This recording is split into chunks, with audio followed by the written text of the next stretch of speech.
들이 귀하고 복된 날 하나님의 도우심을 입은 에스라라는 말씀 제목으로 우리 함께 하나님의 은혜의 말씀을 선포하고 나누도록 하겠습니다. 여러분, 오늘 읽은 이 본문은요 1년에 한 몇 번 안 읽을 수밖에 없는 본문입니다. 왜냐하면 성경 구약에 있고요, 특별히 구약 중간에 그리 길지 않은 10장의 부피로 된 성경이기 때문에 사람들이 거의 성경을 읽다 보면 에스라서는 별로 그렇게 많이 읽지 않는 성경 중에 하나입니다.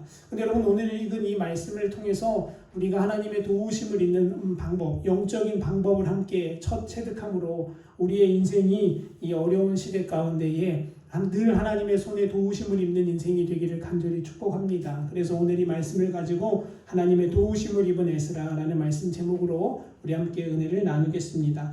오늘 읽은 본문의 주인공은 누구인가 하면 이 사람입니다. 학자 에스라라는 사람이에요. 여러분, 에스라라는 사람 이름 성경에서 아마 여러 번 들어보셨을 겁니다. 이 사람은 원래 뭐 하는 사람이었냐면 제사장이자 하나님의 말씀을 가르치는 학자예요. 지금으로 말하면 목사이자 신학교 교수 정도 되는 사람입니다. 근데 여러분, 이 사람이 어디에 살고 있었냐 하면 이스라엘 예루살렘에 살고 있었던 게 아니라 포로가 되어서 바벨론 땅에 끌려가서 이리저리 떠돌면서 살았던 사람이에요. 우리나라로 말하면 저기 외국에서 들어온 한 외국인 노동자 정도, 외국인 사람들 정도 취급받으면서 이제 밖에서 살았던 사람입니다. 선지자라고도 불리기도 하지만 원래의 직업은 뭐냐면 율법을 연구하는 사람이, 하나님 말씀을 연구하고 그 말씀을 외우고 그 말씀을 가르치는 사람이 이 에스라의 직업이었습니다. 근데 여러분, 이 에스라를 성경에서는 뭐라고 이렇게 이야기하냐면, 오늘 읽은 말씀 여러분 6절을 눈으로 한번 보세요. 이 6절에서 하나님이 이 에스라에 대해 뭐라고 평가하시냐면 6절 중반에 이렇게 나오죠. 모세의 율법에 어떠한 사람이라고요? 아주 익숙했다라는 거예요. 찌르기만 하면 뭐가 툭툭 튀어나오는 사람이에요? 말씀이 툭툭 튀어나오는 사람이 바로 에스라였다는 거예요.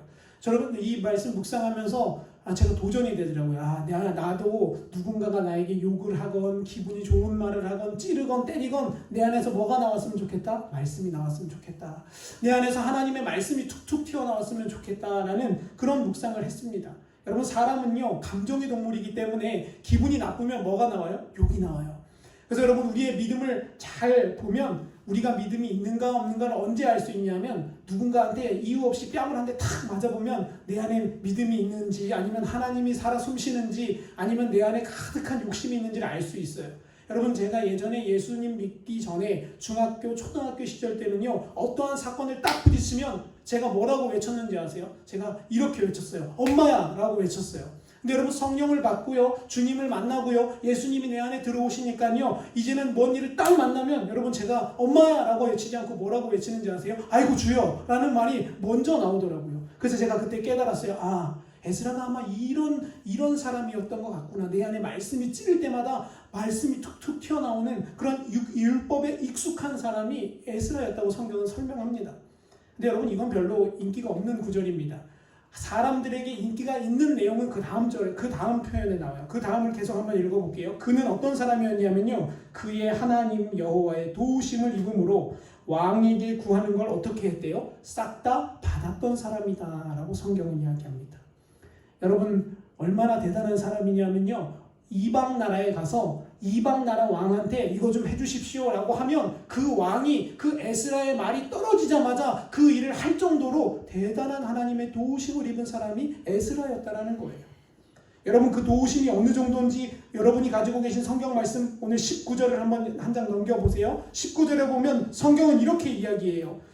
네 하나님 성전에서 섬기는 일을 위하여 내게 준 그릇은 예루살렘 하나님 앞에 드리고, 이거 왕이 하는 얘기예요. 그래서 뭐라고 아닥사스다 왕이 얘기하냐면 이렇게 말해요. 21절입니다. 나 곧 아닥사스다 왕이 유브라데강 건너편 모든 창고지기에게 조서를 내려 이르노니 하늘의 하나님의 율법학자 겸 제사장 에스라가 물은 너희에게 구하는 것은 어떻게 하라고요? 신속히 시행하라 라고 말하는 거예요.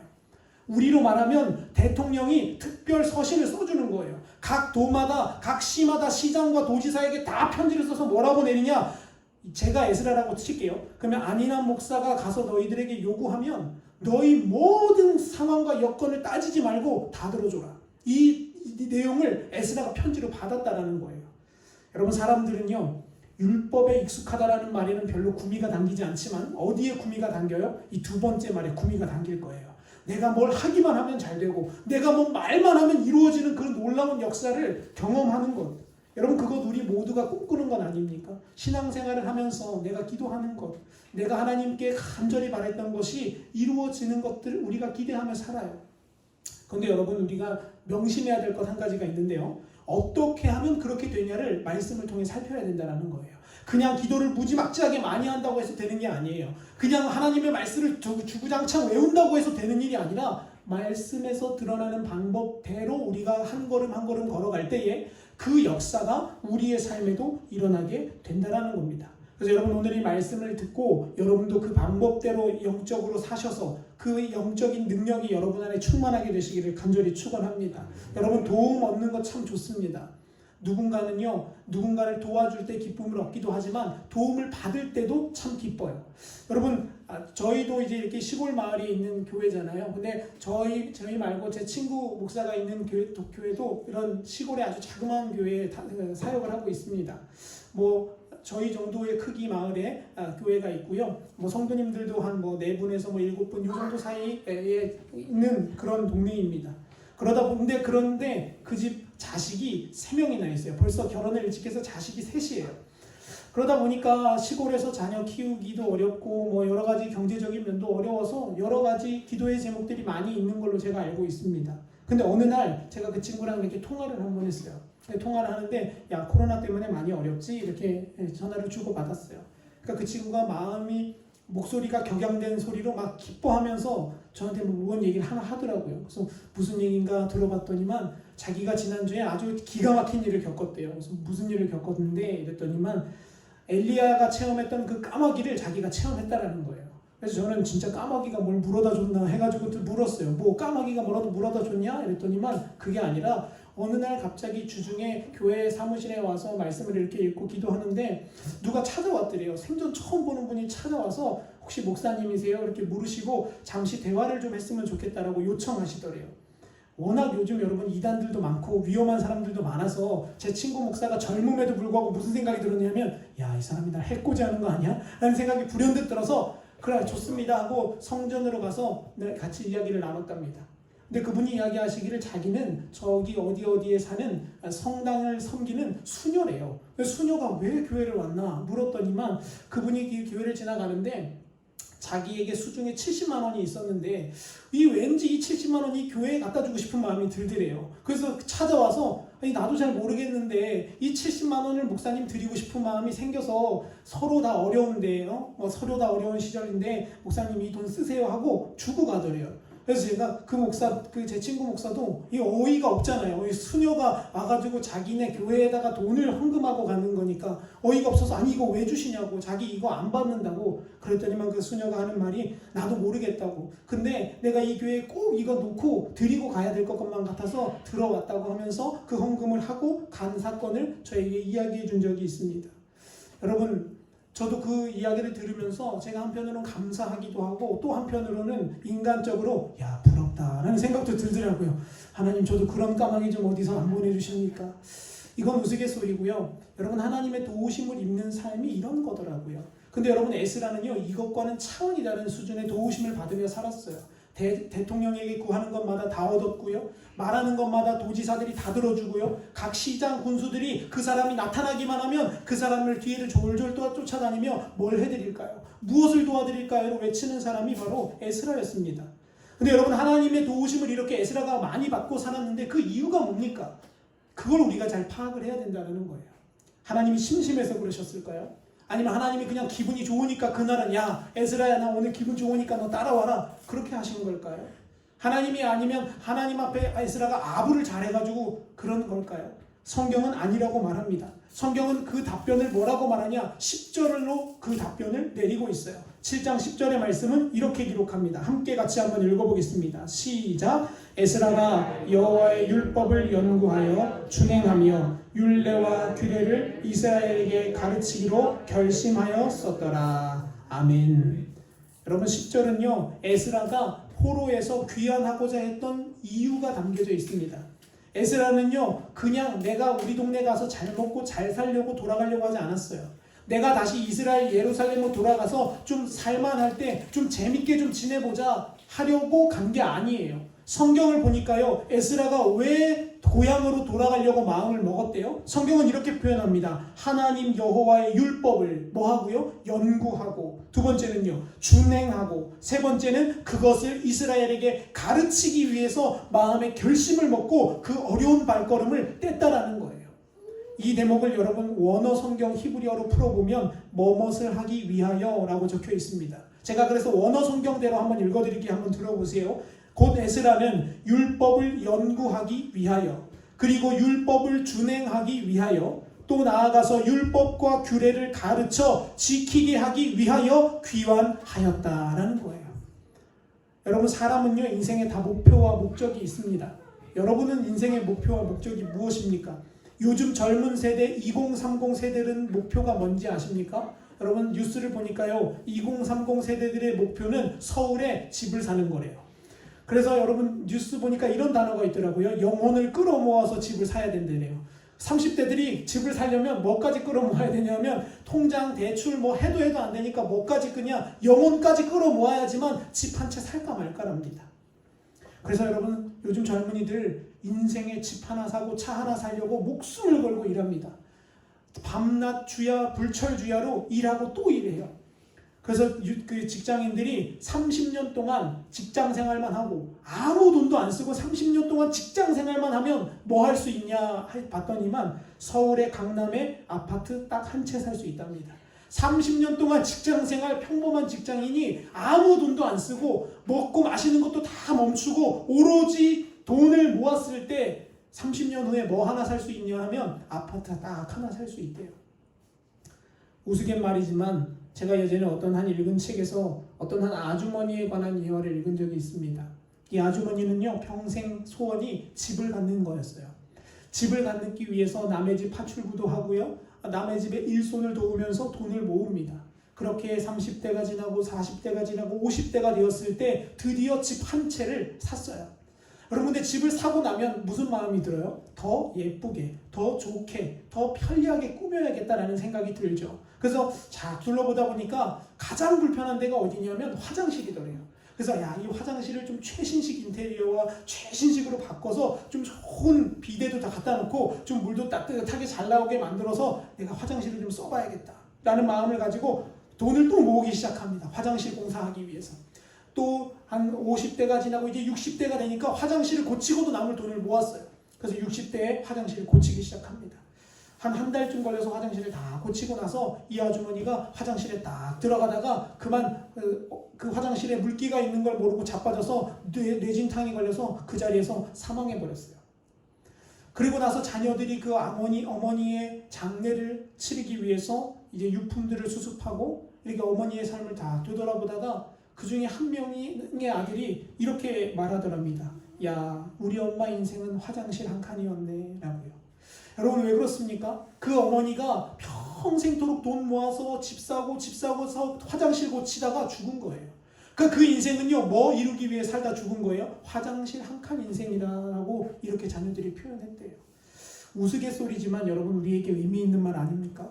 우리가 그렇게 살고 있지 않습니까? 우리 평생토록 노력하고 힘쓰고 돈 벌고 애쓰는데 그러다가 결국 이루는 것, 그게 무엇입니까? 집 하나 짓고요, 뭐 좋은 차 하나 사고요, 자녀 좀 장가 시집 잘 보내면, 그리고 손자 손녀 재롱 보면, 여러분 우리 인생이 거기서 끝 아닙니까? 근데 여러분, 에스라는요 그런 사람이 아니었어요. 에스라의 목적은 아파트 짓고 집 얻고 차 사는 게 아니라 세 가지의 목적을 가지고 살았습니다. 10절이 그거예요. 첫 번째 에스라의 목적은 뭐예요? 하나님의 말씀을 연구하기 위해 살았어요. 이것은 무슨 의미를 지냐면 조사하다, 찾다라는 의미예요. 즉 하나님의 살아계신 뜻이 어디에 있는지를 궁금해하고 묻고 그 뜻을 따라서 살기 위해서 몸부림치는 목적을 가지고 에스라가 살아갔다라는 거예요. 여러분은 무슨 목적을 가지고 사십니까? 여러분은 무엇 때문에 오늘 하루의 일상을 지내고 계십니까? 에스라는요, 하나님 뜻을 발견하기 위해 몸부림을 치며 살았어요.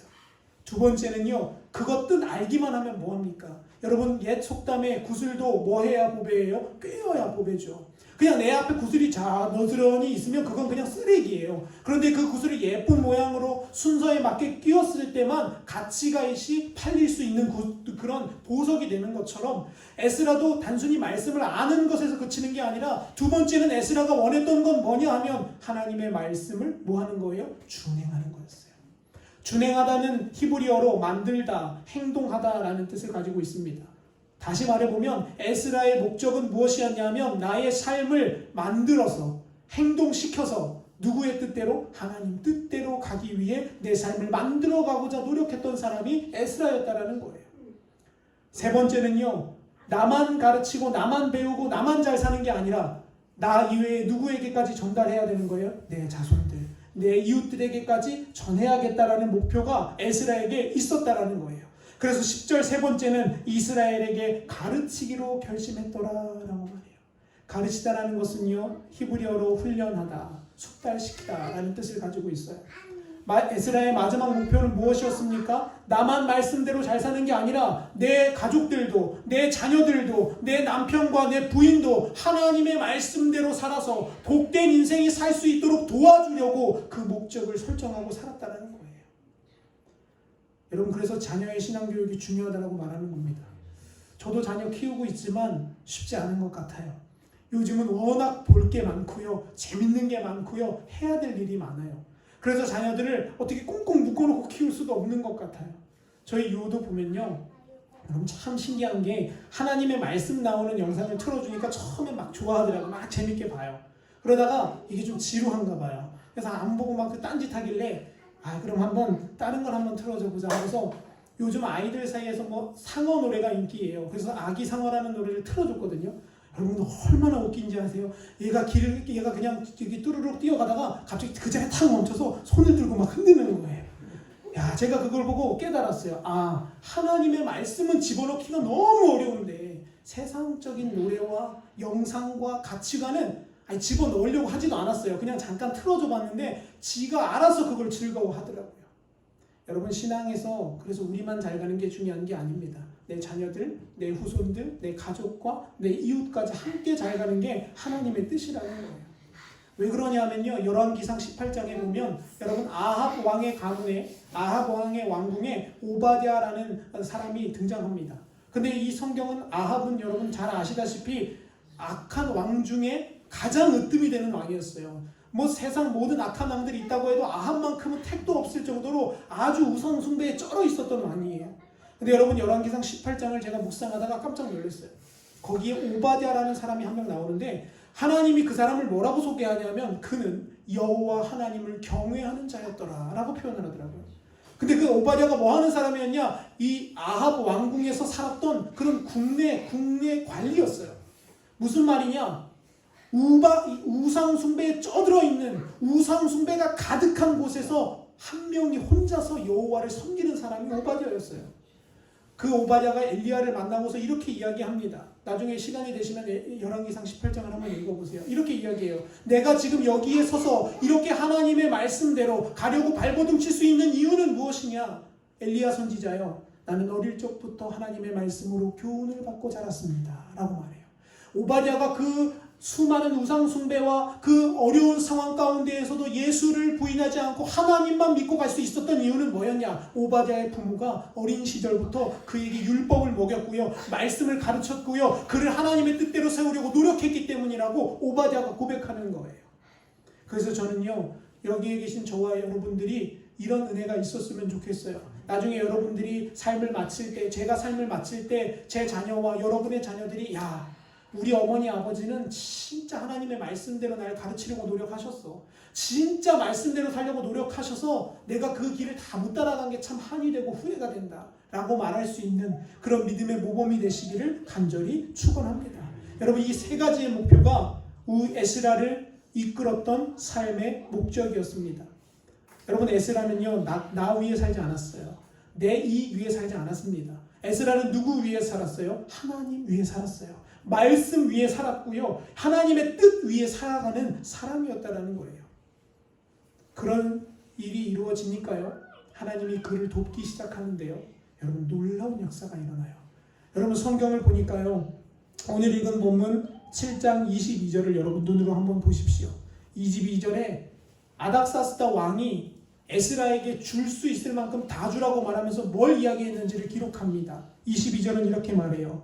은은 몇 달란트까지요? 100달란트까지 주고, 밀은 100보르까지 주고, 포도주는 100바트까지 주고, 기름도 100바트까지 주고, 소금은 어떻게 주래요? 한량 없이 쓰고 싶은 만큼, 가지고 가는 만큼 다 주라는 거예요.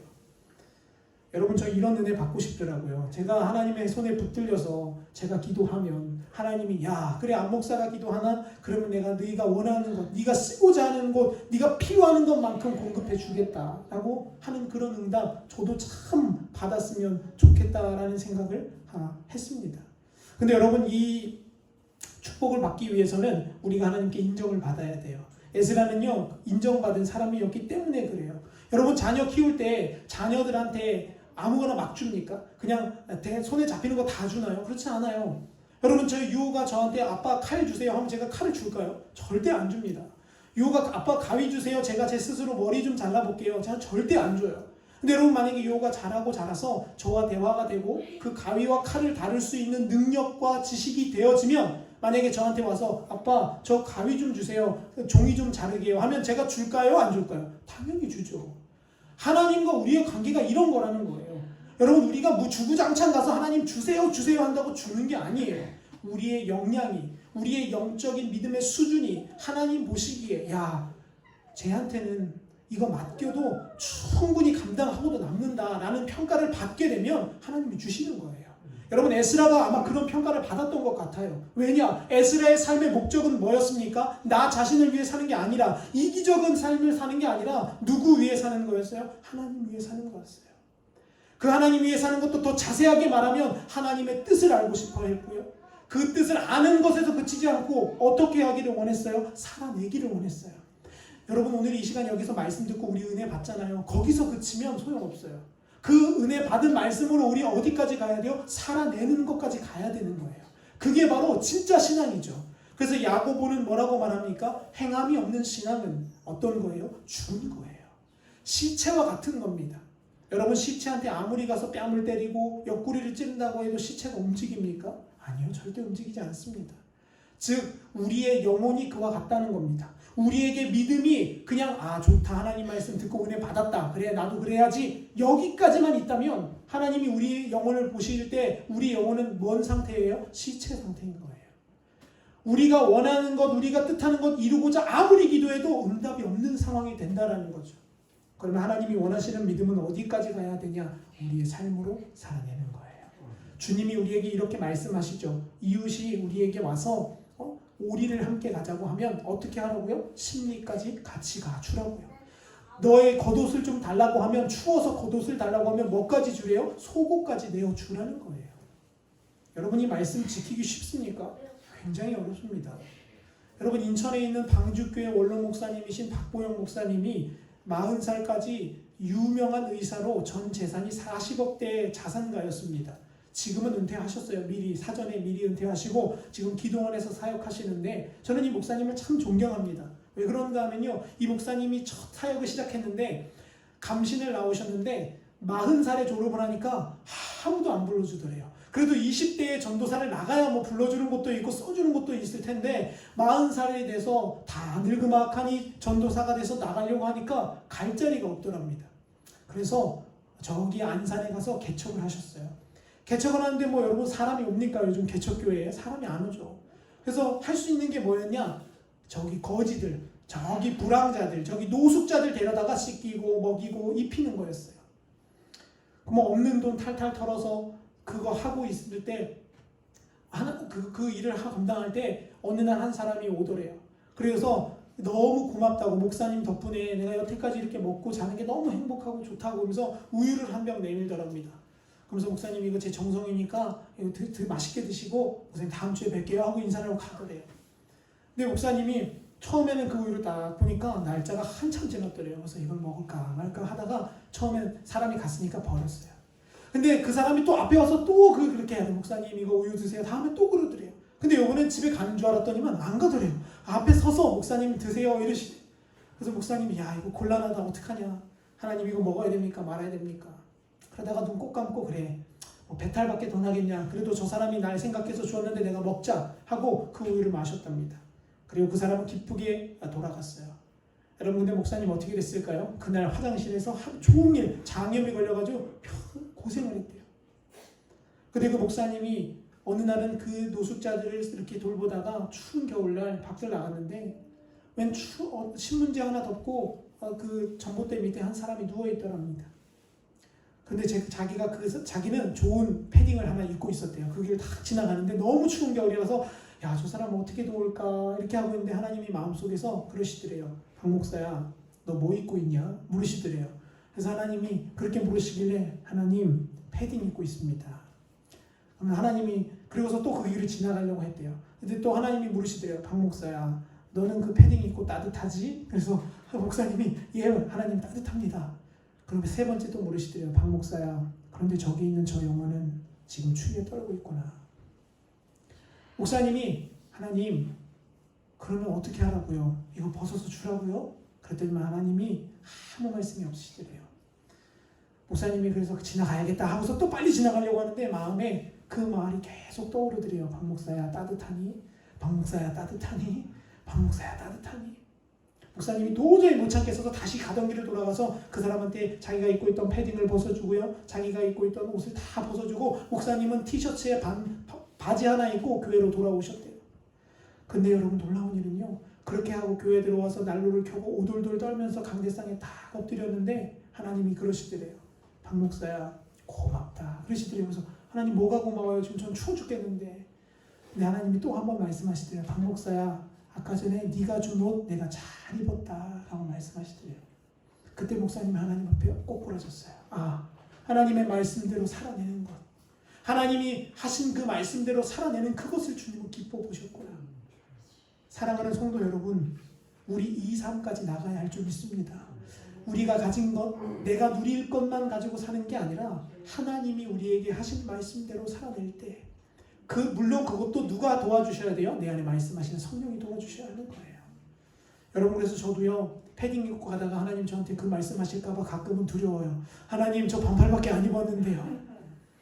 그렇지만 하나님 말씀하시면 그 말씀에 순종하려고 합니다. 여러분 오늘 읽었던 말씀 에스라가 왜 하나님께 붙들림 받았습니까? 이유는 단 하나입니다. 그의 마음속의 삶의 목적과 목표는 하나님의 뜻을 이루는 거였어요. 그 말씀을 배우고 그 말씀을 배우는 것에서 그치지 않는 것이 아니라 그 말씀대로 살아내고 그 말씀대로 살아내는 것뿐만 아니라 그 말씀을 내 자녀들과 이웃들에게 가르치려고 목표를 삼고 걸어갔을 때 하나님은 그의 삶을 도우셨다는 겁니다. 근데 여러분 요즘 너무 안타까운 일들이 많아요. 저부터도 그래요. 우리가 하나님이 도우시는 그 손길만 바랄 때가 많다라는 거예요. 나는 말씀대로 살기는 싫은데 나는 하나님의 뜻대로 가기는 거부하는데 하나님의 그 달콤한 손은 받고 싶은 거예요. 하나님의 도우심은 받고 싶은 거예요. 하나님의 임재는 누리고 싶은 거예요. 그래서 내가 원하는 것, 내가 하고 싶은 것, 내가 누리고 싶은 것은 다 누리면서 하나님까지 잘 먹고 싶어할 그런 모습이 우리 안에도 있다라는 거죠. 저는 이 에스라서 말씀을 묵상하며 말씀을 준비하는 동안 참 제 스스로가 은혜를 많이 받았습니다. 우리가 어떻게 하면 하나님의 도우심을 입을까?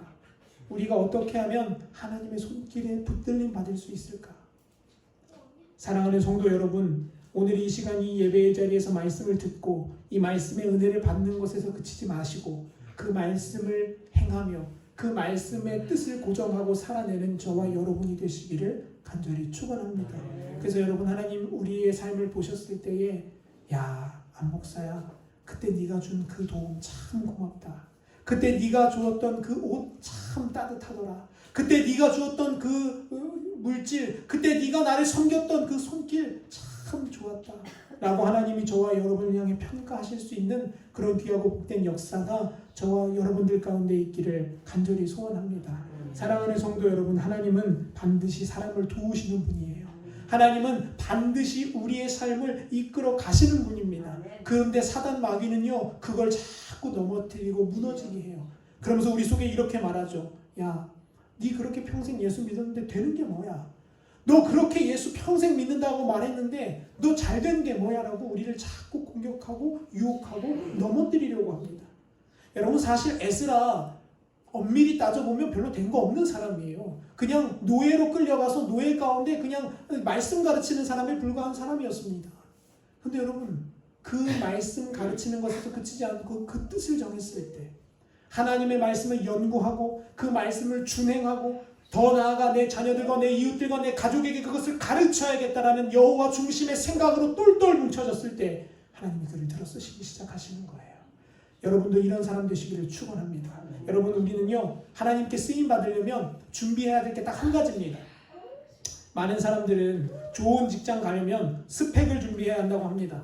자격증도 많이 따야 되고요, 외모도 가꿔야 되고요, 또 뭐도 해야 돼요? 좋은 차도 사서 타고 다녀야 된다고 말해요. 근데 여러분 예수 믿는 사람은 달라야 합니다. 예수 믿는 사람은 그것 준비하는 게 아니라 뭐 준비해야 되냐면 하나님의 평가를 준비해야 돼요. 하나님이 우리에게 맡기실 만한 깜냥이 되면 하나님 우리를 쓰시는 거예요.